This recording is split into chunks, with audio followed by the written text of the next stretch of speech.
Спартакиадаға қатысушылар келді.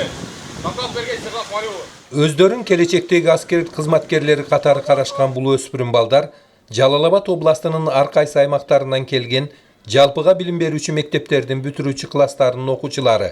Адатта күндөлүк мектепке кийүүчү кийимдерин бул ирет аскердик гимнастеркаларга алмаштырып, мектеп окуучулары арасында спорт оюндарынын аскердик прикладдык түрлөрү боюнча өтүп жаткан 7-чи республикалык оюндарынын областтык этабында мелдешке чыгышты. Аскердик прикладдык спорт оюндарынын уюштуруучулары Кыргыз Республикасынын Коргоо министрлиги жана Кыргыз Республикасынын Билим берүү жана Илим министрлиги.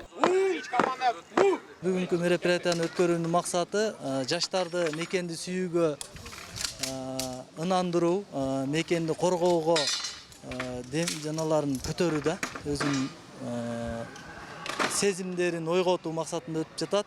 Аскерге чейинки даярданууга балдарды даярдоо эң негизгиси.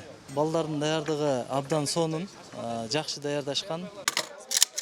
Базаркоргон районуна караштуу Александр Макаренко атындагы орто мектебинин 11-чи Б классынын окуучусу Жакыт Акыев аалам алкагына аты таанылган Калашников автоматын ачып жыйноодо белгиленген мөөнөттөн мурда ийгиликке жетишип, атаандаштарынан кыйла айырмаланып турду.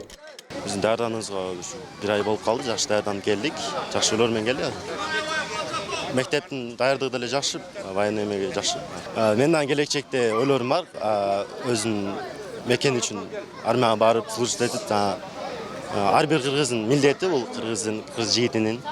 Жалал-Абад областтык мектеп окуучуларынын спорт оюндарынын аскердик прикладдык түрлөрү боюнча 7-чи ирет өтүп жаткан республикалык мелдешинин областтык турунун быйылкы жылдагы чемпиону Жалал-Абад шаарынын орто мектептеринен тандалган командасы болду. Экинчи орунду Каракөл шаарынын келечектеги аскер кызматкерлери камсыз кылышты. Ал эми байгелүү 3-чү орун Аксы районунан келген мектеп окуучуларына буйруду. Маматкадыр Маматалиев, Бектур Иманалиев, Жалал-Абад шаары.